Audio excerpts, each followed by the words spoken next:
Hi guys, welcome back to our Wix Harmony series. Today we are going to learn how to add our own media onto our Wix Harmony site. Let's get started. Go to the Add button on the top left. From here, click on Upload Media, then click Upload from Computer.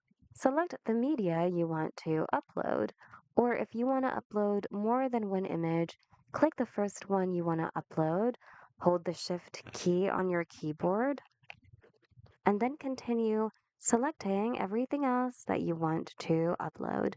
And once you're done, click on Open and wait for the images to finish uploading to your Wix Harmony site. And once it's successfully finished, you can now access your images under Site Files. And if ever you want to use it or add it to your page, simply click on it, then click on Add to Page at the bottom. And then basically just position your image properly. And that's it. We hope this video was helpful. If you need more Wix tutorials, check out our channel and consider subscribing as well. Thanks so much for watching. We'll see you again in the next video.